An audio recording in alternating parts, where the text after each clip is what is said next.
Let's go to LSU in South Carolina. The Tigers, 7.5, 6.5 point favorites, depending on when you got them, where you got them as well. Oh boy, they get out of the cockpit with a 3-point win. And I tell you what, this was a absolute survival for the Tigers. They were down by 17 at 2 different points in this ball game, Trey. 17-0 and then 24-7 as well. Give me your overall thoughts from watching this game. And I want to know, despite the win, is Brian Kelly's temperature rising after this game? Because I had some texts and DMs asking if Brian Kelly would start feeling that pressure by halftime. Well, at halftime, his seat was certainly extremely hot. I think he cooled it off just a little bit by finding a way to win the game. But guys, is it possible to come out of a game just really unimpressed with both teams? Yes. Because that's how I'm walking away from this one. I'm still not sold on South Carolina. There's a lot of truthers that came out of the woodwork this week for the Gamecocks. And I know you got to hype up a big game, but like the media blitz of truthers about South Carolina this week were just really odd to me when you dug into the advanced analytics about their win versus Kentucky. Now, that win against Kentucky certainly aged well tonight, but I'm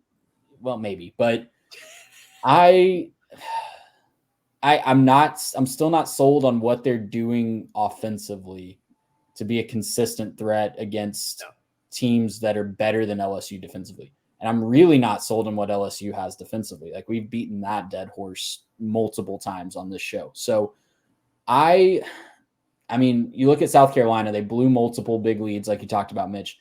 They had a pick six that they could have walked into the end zone with at the end of the game, and they blow it by taking a cheap shot on Garrett Nussmeier. Yep. Like that's just an inexcusable penalty in a big situation. And for LSU, you're extremely happy to get the win and you're getting the heck out of town, but way more questions than you have answers, and you're not even to the most difficult part of your schedule yet. We've harped on the LSU secondary, and they weren't bad in pass coverage necessarily because South Carolina didn't throw the football. They threw it for 155 total yards. Lenora Sellers gets hurt in this game. Robbie Ashford has to finish it off. He only attempts 4 passes. I mean, he's basically a pair of legs out there. He had 11 carries and only 4 pass attempts. So and Sellers came back, right? He was just really hobbled. But Ashford was finishing that game out. I don't think, Sellers didn't finish that game, kind of came back and then was just ineffective. So South Carolina had to go on the ground, and LSU knew they were going to run it. Everybody in the stadium knew they were going to run it. And Rocket Sanders finishes with 19 carries, 143 yards, 2 touchdowns. Lenoris, when he was healthy, 10 runs, 88 yards. I think most of that was on the 75 yard touchdown run that he had. He had 2 rushing scores as well. But 243 yards given up on the ground for LSU. Even the commentators were saying that, Harold Perkins, again, disappeared at times. Of course, as soon as they mention that, he comes up, I believe, with the strip sack in the second half there. But tell me about LSU. I mean, Trey, you're not impressed. Garrett, what did you take away from this game, and where does LSU go from here? I mean, I think the good news for LSU is you can say that you're resilient because you found a way to battle back and win this game when, honestly, you probably really shouldn't have. I mean, let's face it, I think if Sellers didn't get hurt, he's probably a much bigger factor in this game and ends up probably winning this game. And I think a lot of LSU fans are probably a little bit grateful he wasn't a factor to finish this game off. And that's why you ended up coming in and winning this game at the end. I mean, this was so close and, kind of out of hand that I saw that there are students running down from the top deck to get ready to rush the field before LSU ended up coming down and scoring to win that game. So, look, I mean, I think at the end of the day, LSU, you could say that you're resilient. That's a good, check in your box, and that's appreciated. And I think that there's a lot of really good things you could take away. Caden Durham had a really good game, couple touchdowns, almost 100 yards rushing. Really made the most of his opportunities. Nussmeier, certainly not, his best day in the whole world, but still a respectable day, 24-40, 285, 2 touchdowns. So, he kind of bounced back, battled, found a way to make it work when it wasn't his best day in the whole world. I mean, at the end of the day, when you're playing in the SEC, you have to find ways to make it work when it's not your day, right? You have to find ways to do kind of what Georgia did, where, it wasn't Georgia's day, but they found a way to win. LSU certainly not playing as poorly as Georgia in this one, but they did find a way to win. They found a way to bounce back and come out on top. And so I think it's something to build on. I don't think that if you're an LSU fan, you're feeling super comfortable right now, because I think as much as we want to say South Carolina's having a cool story with Sellers, they're not going to be top of the SEC. And you got a lot of people on your schedule that are probably going to knock you down a peg or two if you don't find a way to play better football going forward. So don't think it's panic time. I think a lot of LSU fans, I think a lot of teams this week, can kind of find themselves in this spot where they're saying, well, you know what? Survive in advance, keep progressing, keep getting better.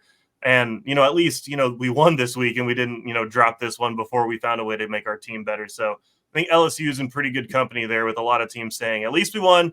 Let's find ways to improve, because this ain't going to get it done for the rest of the season.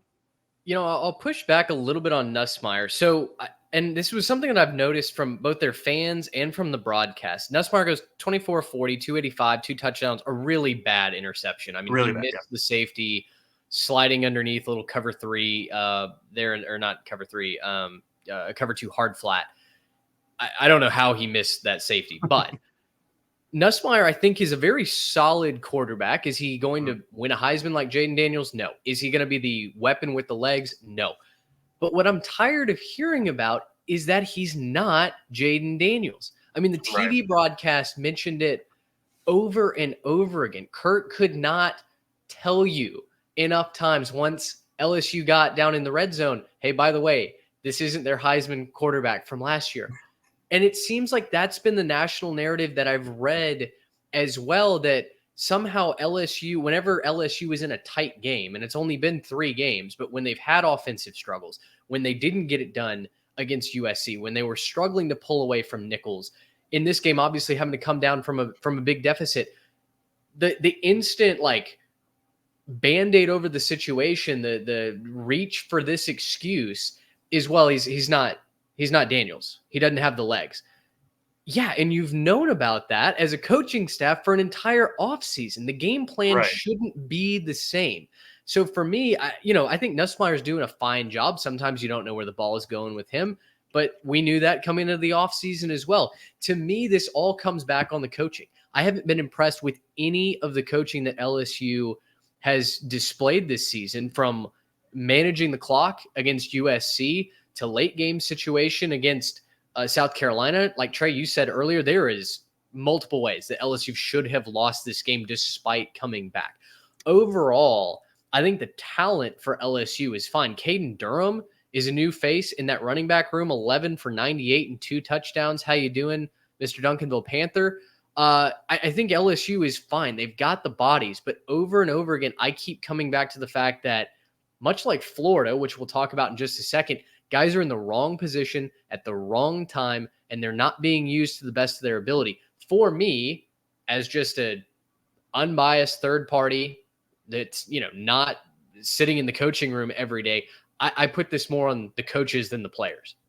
Well, and I think the reason they keep bringing up Jaden Daniels is to remind everyone how much of the running game that LSU is losing when they lose a guy like Jaden Daniels, right? Because what was it, 60 or 70% of their rushing yards last year that he accounted for, mostly on scrambles?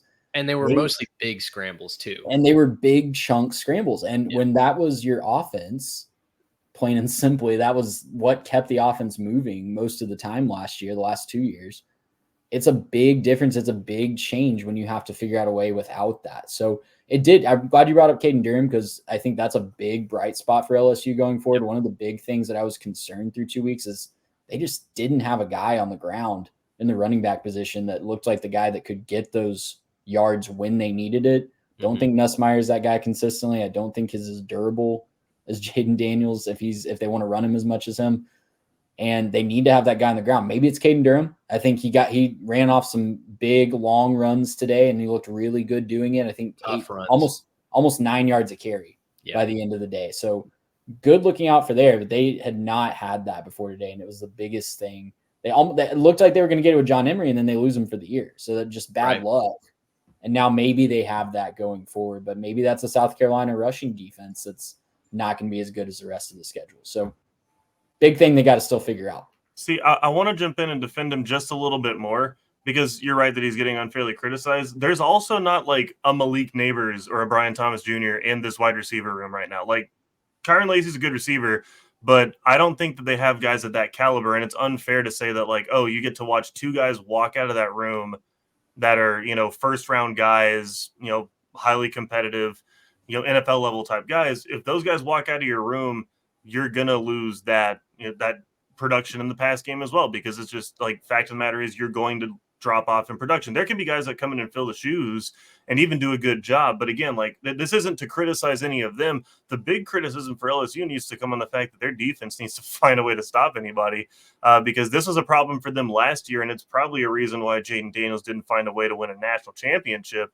was because his defense couldn't help him out on anything. He moved the ball plenty fine, and then you'd find himself in a 3-point game with Arkansas or something like that. And so, if we really want to come and place blame on anyone from LSU, we shouldn't be talking about Nussmeier. And Nussmeier didn't play a perfect game, right? We're talking about the bad pick. He made a couple mistakes. He did some things wrong. He wouldn't tell you that's his perfect game, but you shouldn't have to have a perfect quarterback game to win football games, right? You shouldn't have to say like, oh, my quarterback needs to play at a Heisman Trophy level, or I'm not a good enough coach to win games, right? You have to find ways to coach up your defense and find a way to make that better. And so this isn't to say that, there isn't room for improvement. Like I was saying, I think a lot of teams right now are saying we'd like to improve. We'd like to find ways to, find ourselves in a better position later in the season. But right now, LSU survive in advance, find ways to get better. There's certainly room for improvement, but there's plenty more on the defense, I think, than on the offense. LSU's offensive line, also, I don't think it's not what we were thinking it was going to be. They gave up 5 sacks. South Carolina's line gave up 6 sacks. So, yeah, just a very sloppy game all around. Trey, you let it off by saying not really impressed with either side. South Carolina is really going to struggle to make a bowl game. Their schedule's brutal. LSU looks like a prototypical 8-4 team. Good, not great. Has their moments, but they're going to find a way to lose a couple games as well. Gracious him! How